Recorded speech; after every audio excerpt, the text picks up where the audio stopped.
ìjọsìn kan lé ìyàwó àṣẹ̀ṣẹ̀gbé kan dànù látàrí pé ó kọ̀ jálẹ̀ láti bá ọkọ rẹ̀ lájọṣepọ̀. ilé ẹjọ́ dájọ́ ikú fún pásítọ̀ kan nípa yíyẹgi fún un fẹ̀sùn ṣíṣekú pa láńlọ́ọ̀dù ìyẹn onílé rẹ̀ nípínlẹ̀ Akwa Ibom.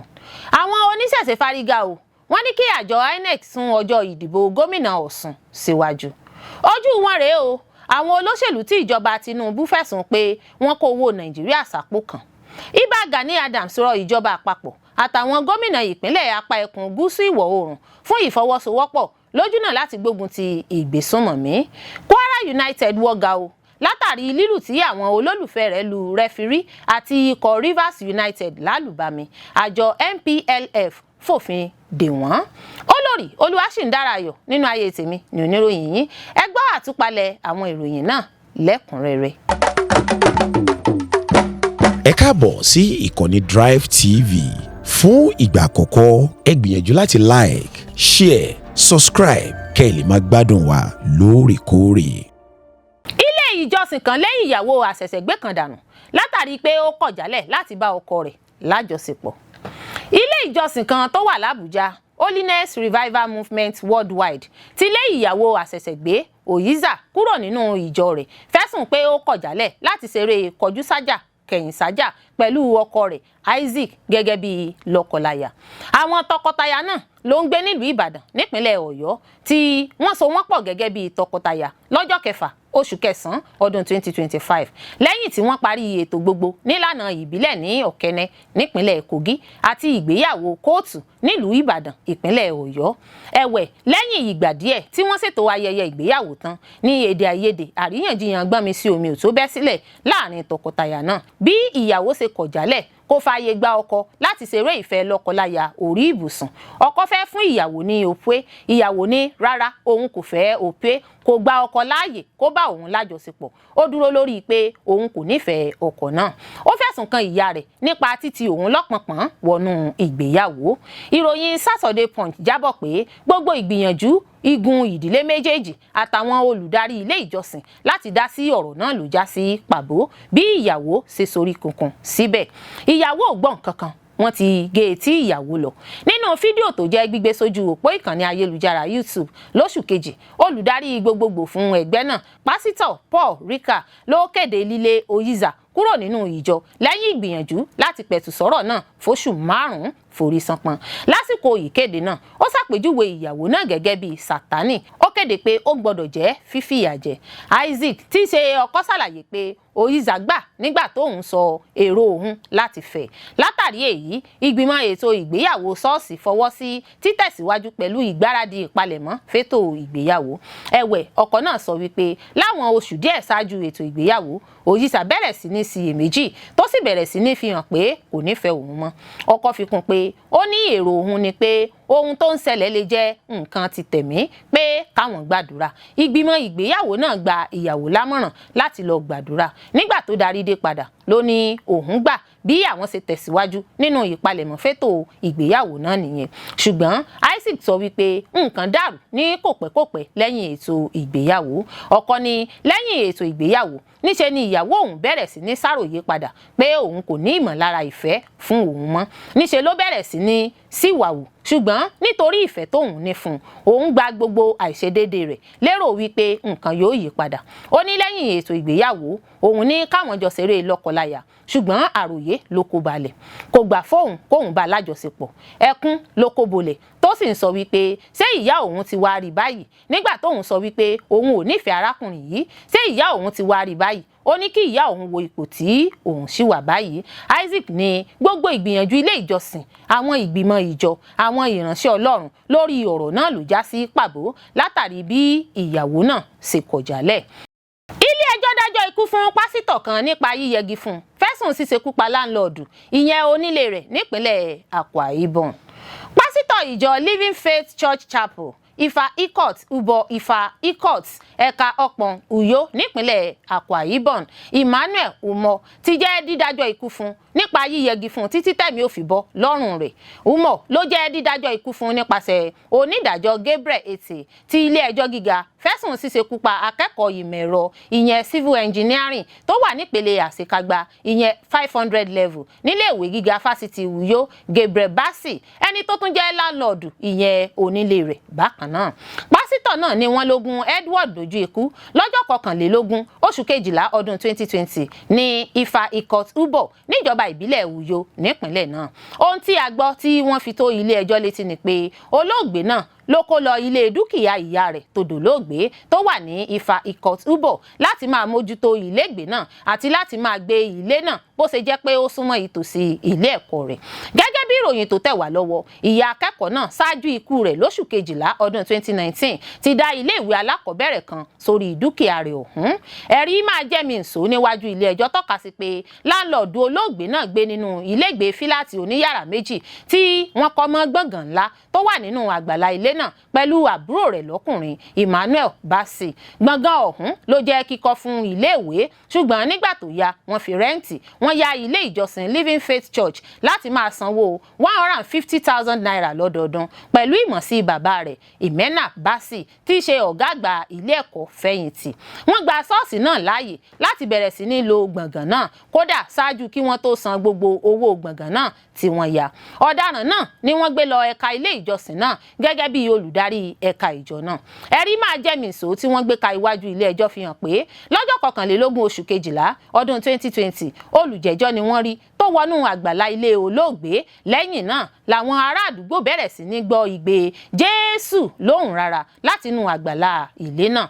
Lẹ́yìn náà ni wọ́n rí olùjẹ́jọ́ náà nínú aṣọ gámẹ́ǹtì funfun tí ẹ̀jẹ̀ ti ta sí tó sì sọ pé òun jábọ́ ni lásìkò tóun gbìyànjú láti gbé bánà kan kọ.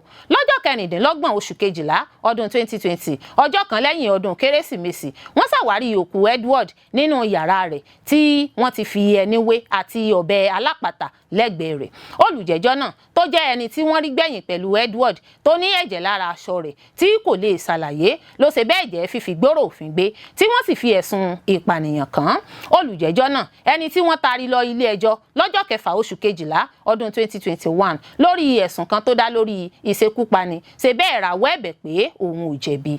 Láti fìdí òtítọ́ nípa ẹjọ́ náà múlẹ̀, ilé ẹjọ́ pè àwọn ẹlẹ́rìí 6 tó fi mọ́ bàbá olóògbé Emmanuel Bassey ẹni tó jẹ́rìí gẹ́gẹ́ bí ẹlẹ́rìí ilé ẹjọ́ àkọ́kọ́. Ó sọ fún ilé ẹjọ́ pé kò pẹ́ tí ilé ìjọsìn náà bẹ̀rẹ̀ olùjẹ́jọ́ náà béèrè fún ààyè láti máa kó àwọn àga àti àwọn ohun èlò míì sínú fíláàtì olóògbé fún ààbò nítorí gbọ̀ngàn ọ̀hún kò nílẹ̀kùn àti fèrèsé. Ẹ̀wẹ̀ ìfún pásítọ̀ náà láàyè náà padà di wàhálà. Nígbà mìíràn tí olùjẹ́jọ́ bá nílò láti kó àwọn dúkìá ohun ilé ìjọsìn tó kó pamọ́ sínú fíláàtì olóògbé kì í sábà sí nílé. Nígbà míì olóògbé máa ní láti darí padà sílé ni kí ó lè rí àwọn ohun èlò náà kó. Lẹ́yìn àròyé lọ́tùn lósì bàbá ní kí ọmọ rẹ̀ fún olùjẹ́jọ́ ní kọ́kọ́rọ́ nínú àwọn kọ́kọ́rọ́ tó wà lọ́wọ́ rẹ̀ kó bá fi lè máa rọrùn. Lẹ́yìn tí wọ́n gbé kọ́kọ́rọ́ lé pásítọ̀ lọ́wọ́ níṣe ni àwọn ohun ìní tó jẹ́ ti ìyá olóògbé tó fi mọ́ aṣọ àbọ̀ àti àwọn ohun èlò iyebíye bẹ̀rẹ̀ sí ní dín níkọ̀ọ̀kan. Láti ìgbà náà ni wọ́n ti fura sí pásítọ̀ gẹ́gẹ́ bí afurasí torí òun náà ní kọ́kọ́rọ́ ilé náà lọ́wọ́. Nígbà tí wọ́n kojú rẹ̀ olùjẹ́jọ́ náà sọ wípé òun ti sọ kọ́kọ́rọ́ náà nù. Wọ́n fi ọ̀rọ̀ náà sùn pásítọ̀ àgbà ìjọ náà Owódòhò Akpan ẹni tó jẹ́rìí bákan náà ẹni tó fún olóògbé ní 5,000 náírà 5,000 naira láti pààrọ̀ kọ́kọ́rọ́ náà. Gẹ́gẹ́ bí ẹ̀rí tí wọ́n gbé ka iwájú ilé ẹjọ́ kò sí nǹkan kan tó dàwátì mọ́ nínú ilé náà lẹ́yìn tí wọ́n pààrọ̀ kọ́kọ́rọ́. Onídàájọ́ Ete koro ojú sí ìwà burúkú náà. Ó ní ibi tó ti yẹ ká bá ìwà rere ìwà burúkú ló kún ọwọ́ wọn ní irú adarí ẹ̀sìn tó gba ẹ̀mí èèyàn lágbàlá ilé ìjọsìn. Ìdájọ́ mi fún ìwọ pásítọ̀ apààyàn ni pé kí wọ́n lọ yẹgi fún ọ títí tẹ̀mí ò fi bọ́ lọ́rùn rẹ̀. Cut. Àwọn oníṣẹ̀ṣe fárígá o wọ́n ní kí àjọ INEC sún ọjọ́ ìdìbò gómìnà Ọ̀ṣun síwájú. Àwọn ẹlẹ́sìn ìbílẹ̀ ẹ̀ka ti ìpínlẹ̀ Ọ̀ṣun ti ké sí àjọ elétò ìdìbò INEC láti sún ọjọ́ ìdìbò sípò gómìnà ìpínlẹ̀ Ọ̀ṣun síwájú. Nínú àtẹ̀jáde kan tí ààrẹ ẹgbẹ́ náà dókítà Olúṣèyí Àtàndá fi léde ló ti sọ pé ọjọ́ kẹjọ oṣù kẹjọ ọdún 2026 yìí tí àjọ INEC mú fún ọjọ́ ìdìbò sí ipò gómìnà ló jẹ́ ọ̀sẹ̀ fún ọdún Ọ̀ṣun Òṣogbo.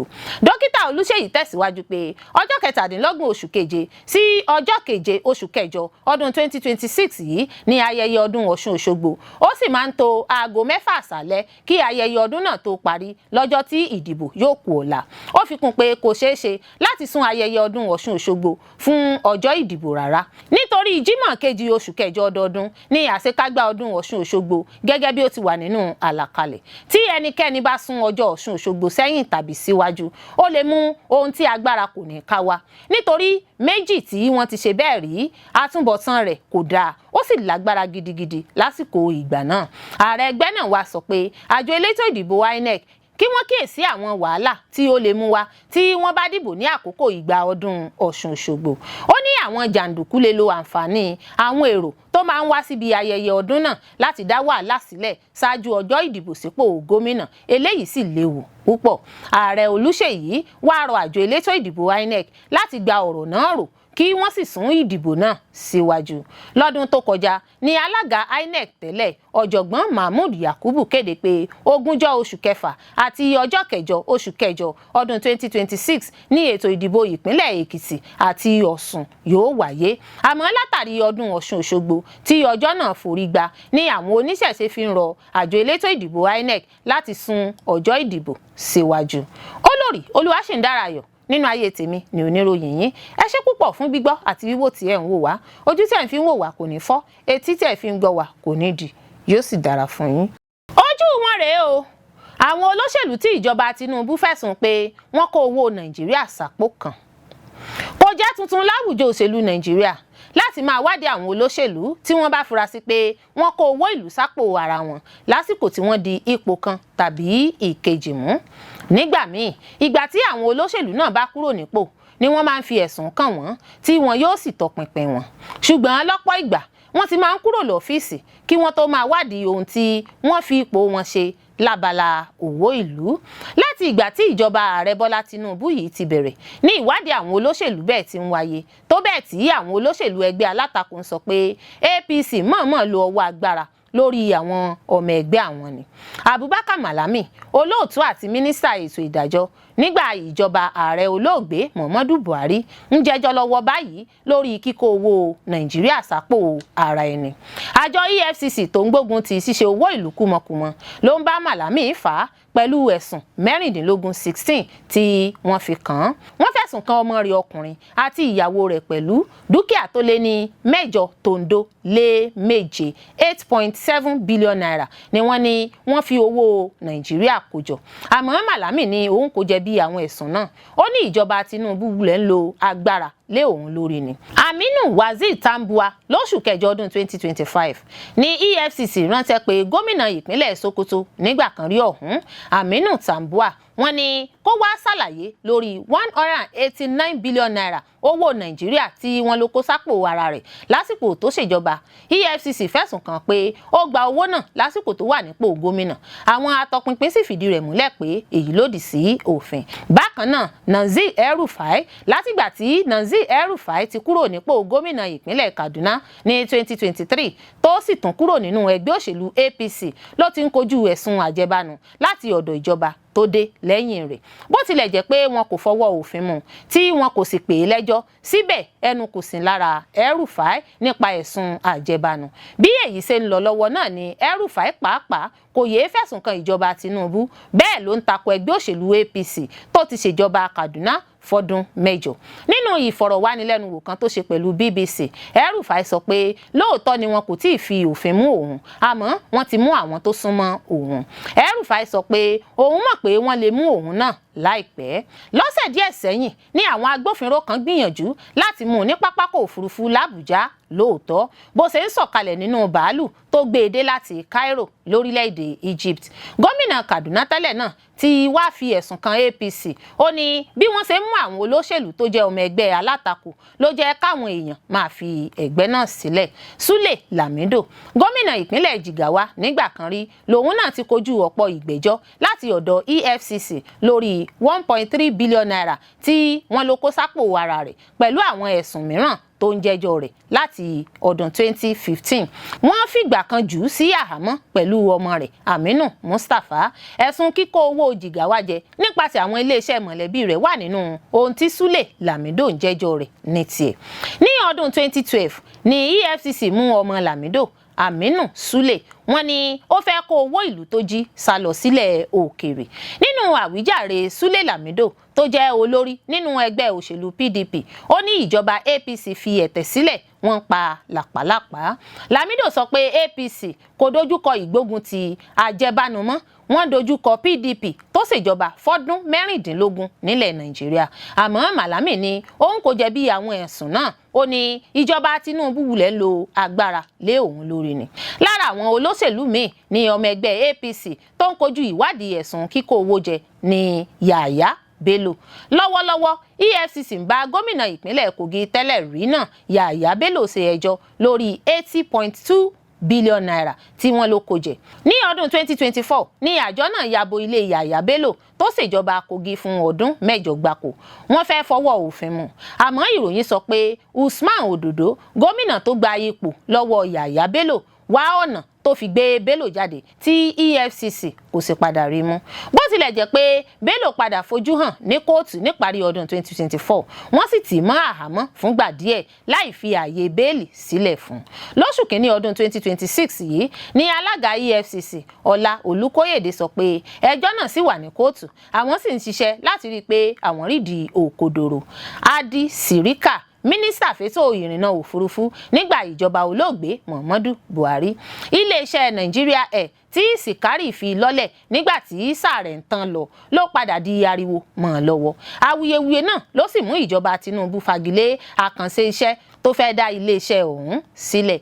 EFCC ti wá pe Sikari lẹ́jọ́ lórí ìdásílẹ̀ iléeṣẹ́ tó jẹ́ ìjọba Nàìjíríà lónìí. Ẹjọ́ ọ̀hún sì wà ní kóòtù di àsìkò yìí. Ìbà Gani Adams rọ ìjọba àpapọ̀ àtàwọn gómìnà ìpínlẹ̀ apá ẹkùn gúúsù ìwọ̀ oòrùn fún ìfọwọ́sowọ́pọ̀ lójúnà láti gbógun ti ìgbésùnmọ̀mí.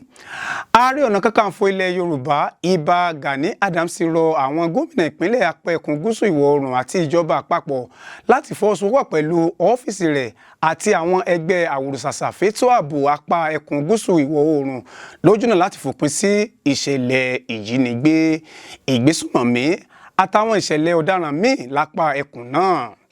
Adams ló pe ìpè yìí nínú àtẹ̀jáde kan lọ́jọ́ Ẹtì Friday lẹ́yìn ìkọlù ìṣekúpa alágàmọ ti Àgàmọ Ọba Kẹ́hìndé Fálọdún láàfin rẹ̀ ní ìjọba ìbílẹ̀ Àríwá Àkúrẹ́ nípínlẹ̀ Oǹdó nípasẹ̀ àwọn àfúrásì agbébọn. Orí adé Ọ̀rúnlẹ̀kẹ̀ ló jẹ́ ṣekúpa lẹ́yìn tí ọba náà dènà ìgbìyànjú ìjínigbé nípasẹ̀ àwọn agbébọn láti jí gbé sá lọ. Ó ṣàpèjúwe ìṣekúpani náà gẹ́gẹ́ bí ìbànújẹ́ àti ìdójútì gbáà. Adams sọ pé ìkọlù náà jẹ́ ìdojúkọ ńlá sí iyì àwùjọ. Ó ní òun ṣetán láti léwájú ẹgbẹ́ àwòrán-ṣàṣà fétò ààbò lápá ẹkùn gúúsù ìwọ̀ oòrùn tó ní ó lé ní 30 àwọn ẹ̀ka ẹgbẹ́ elétò ààbò láti dẹ́kun ètò ààbò tó mẹ́hẹ tó ń peléke sí i lójoojúmọ́.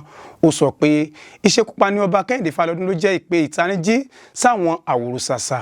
Ó ní nípasẹ̀ ìṣọ̀kan àti ìgbésẹ̀ ìpinnu tó dúró re ilẹ̀ Yorùbá lè borí ètò ààbò tó mẹ́hẹ àti láti pèsè àyíká àlàáfíà tó rọrùn fún ìdàgbàsókè àti àṣeyọrí.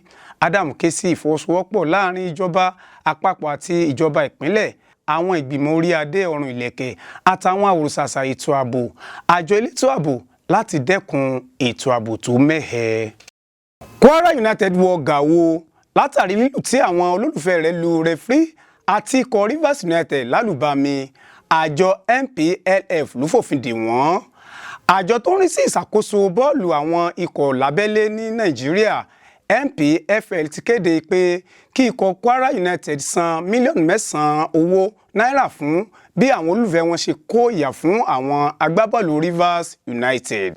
Àjọ náà tún fòfin de lílo pápá ìṣeré Rashidi Yekini tó wà ní Ìlọrin fún ikọ̀ Kwara United. Èyí wáyé látàrí ohun tí wọ́n ń pè ní rírú òfin àti ìwà jàgídíjàgan tó ṣẹlẹ̀ ní ibi ìfẹsẹ̀wọnsẹ̀ ẹlẹ́ẹ̀kejìlélógún láàrin ikọ̀ náà àti Rivers United.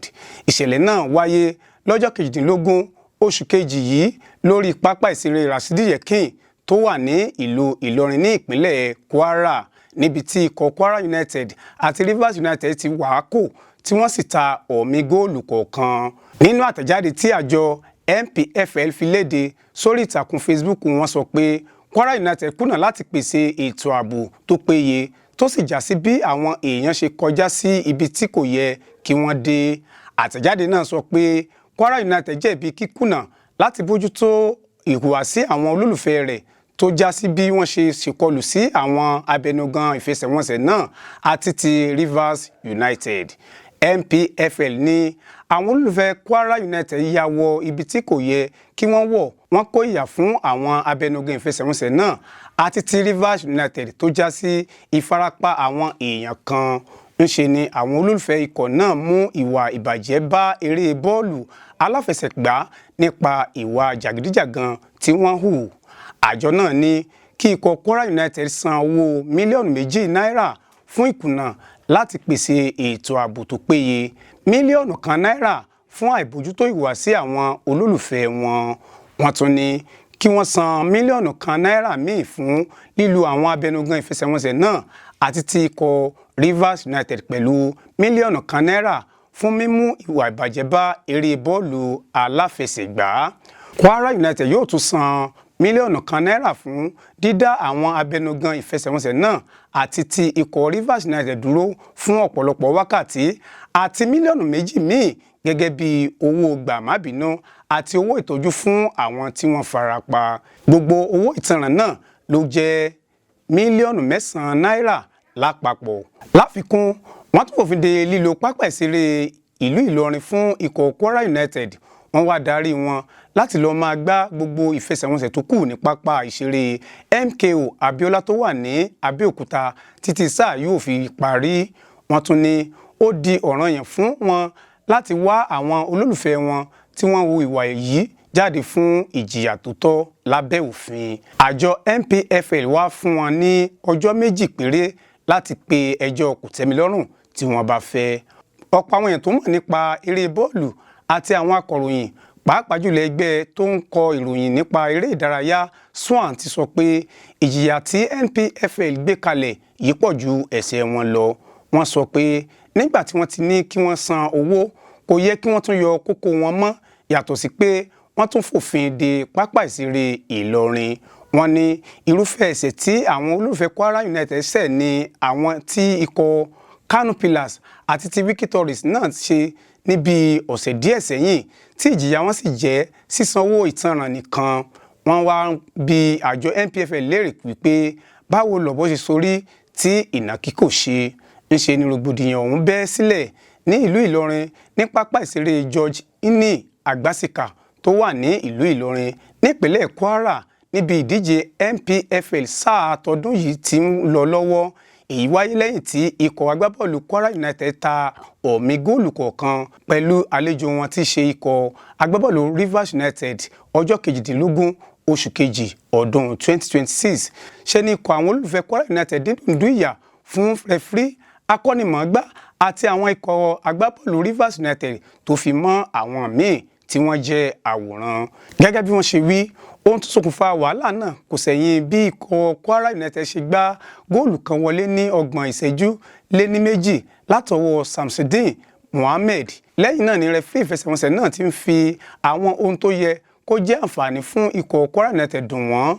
Lára àwọn àǹfààní yìí ni gòlí kọjú sí mi gbá sí ọ tí a mọ̀ sí penalty tí rẹfúrí kọ̀ láti fún ikọ̀ náà. Àti ìgbà náà ni àwọn olólùfẹ́ Kwara United ti ń bínú tí wọ́n sì ti ń gbáradì. Nígbà tí ìfẹsẹ̀wọnsẹ̀ náà pé ìṣẹ́jú 90 tó yẹ kó parí, rẹfúrí tún fi ìṣẹ́jú 5 míì kún. Nínú ìṣẹ́jú 5 náà ni ikọ̀ Rivers United ti dá góòlù ẹyọ kan padà láti ọwọ́ David Solumade ní ìfẹsẹ̀wọnsẹ̀ náà bá di ọ̀mì góòlù kọ̀ọ̀kan. Òṣojú mi kòró ṣàlàyé pé kété tí rẹfúrí fọn fèrè ìparí ìfẹsẹ̀wọnsẹ̀ náà ni àwọn èèyàn tí afurasí pé wọ́n jẹ́ olólùfẹ́ Kwara United ya wọ orí pápá tí wọ́n sì bẹ̀rẹ̀ sí ní lu àwọn èèyàn. Wọ́n ń sọ òkúta, ike, ìjókòó àti àwọn nǹkan míì mọ́ àwọn èèyàn. Wọ́n lu rẹfúrí, wọ́n lu ọ̀kan lára àwọn akọ́nimọ̀ọ́gbá Kwara United àti agbábọ́ọ̀lù ikọ̀ náà. Àwọn kan farapa, wọ́n bà ọ̀pọ̀lọpọ̀ nǹkan jẹ́ nínú pápá ìṣeré náà, kódà wọ́n tún lu àwọn àwòrán tí ọwọ́ wọn bà. Ọpẹ́lọpẹ́ àwọn agbófinró tí wọ́n sáré dóòlà àwọn èèyàn yìí, nǹkan ò bá bàjẹ́ jìnnà. Ohun tí wọ́n sọ ni pé kò yẹ kí rẹfúrí fi ìṣẹ́jú 5 kún un mọ́ lẹ́yìn ìgbà tí àkókò ti pé. Wọ́n ní rẹfúrí náà ṣiṣẹ́ tako Kwara United, bí bẹ́ẹ̀ kọ́ wọn ò bá gbé góòlù kan náà lọ. Ńṣe làwọn akọ̀ròyìn sápamọ́ sínú yàrá wọn fún ó lé ní wákàtí kan. Akọ̀ròyìn kan fi tó wa létí pé ọ̀rọ̀ náà le débi pé àwọn ẹgbẹ́ akọ̀ròyìn kò lè jáde. Oníṣe ni wọ́n kì mọ́ inú yàrá àwọn nítorí àwọn jàǹdùkú ọ̀hún ti wà ní gbogbo ibi tí àwọn lè gbà jáde. Ó fi kún pé àwọn aláwẹ̀ gan kò ráyè jáde lọ sínú